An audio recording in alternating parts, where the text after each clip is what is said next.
It was supposed to be nothing more than a casual office gathering. Her boss had invited a mix of co-workers, clients, and friends, and I agreed to tag along. I expected a quiet evening, some polite conversation, a few jokes, maybe a drink or two. But the second we stepped inside, I sensed something was off. Rachel smiled at everyone, except me. She greeted her boss warmly, chatted easily with her colleagues, and even leaned in a little too close to one of the younger guys from her department. I tried catching her eye a couple of times, just a small smile, a light touch on her arm, but she behaved as though I didn't exist. The energy around her, the way she carried herself, the laughter, all of it made it painfully clear that she had slipped into a version of her life where I wasn't included. I tried brushing it off at first, telling myself she was just being professional or nervous. But the longer I watched, the clearer it became. She laughed at every comment, leaned into every conversation, and let her hand graze someone else's arm as if I wasn't standing a foot away.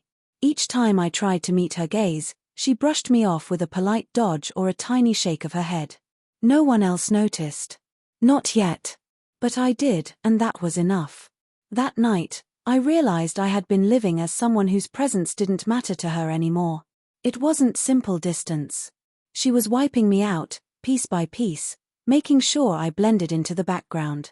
The drink in my hand felt heavier as minutes crawled by. I tried chatting with a few guests, but my mind kept drifting back to her, the whispers, the flirtatious body language, the deliberate performance. And then came the moment that shattered something inside me. Her boss complimented her in front of everyone, stepping in a little too close, speaking with an ease and familiarity I had never seen between them. Rachel didn't back away. She didn't hesitate. She laughed, touching his arm gently. My chest tightened, not from anger, but from the realization that she wasn't acting for me anymore. She hadn't been for a long time. She had chosen a different audience, and I was just a decorative piece in her show. I could have confronted her then and there, created a scene, demanded answers, cried, yelled anything. But inside me, something finally clicked into place. I had spent months waiting for her to notice me again. Months hoping she'd return to the version of us I believed in. But as I stood there watching her pretend I wasn't even in the room, I understood, that hope was over. I wasn't furious. I was simply clear. She had chosen her spotlight over me, her ambition, her ego, her curated image. There was no room for me in any of it.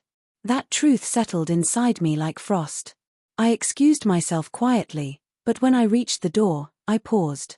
I turned to look at her one last time, laughing, leaning close to someone else, completely unaffected by my absence.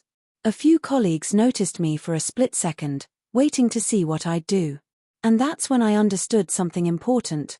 Walking out was the statement. No yelling. No accusations. No begging. Presence and absence, sometimes those speak louder than any confrontation. As I stepped outside, a surprising calm washed over me. The noise from the party dissolved into the quiet night. I didn't look back. I didn't waver. And somewhere inside, I almost laughed at the thought of her reaction when she finally realized I was gone. Her perfect little world, where she was the star and I was invisible, had cracked, at least for me. I hadn't embarrassed her.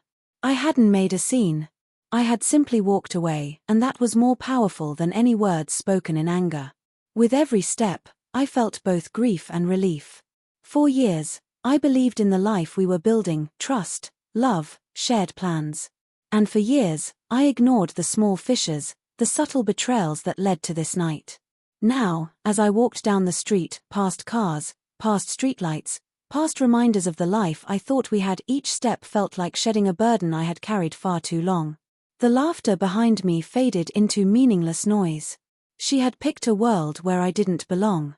And for the first time, I realized I didn't have to stay in it.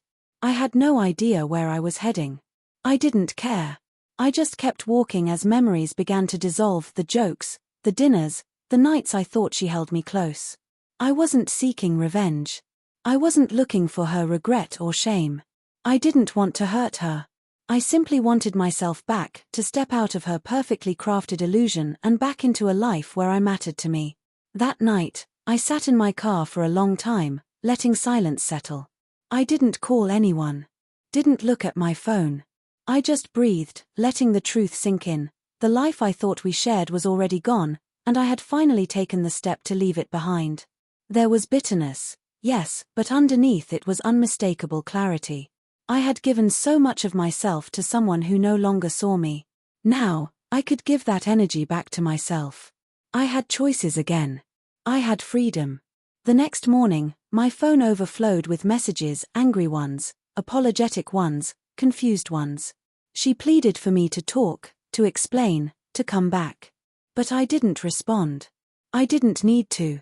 What I'd done the night before said everything. I hadn't left because of rage. I hadn't left on impulse.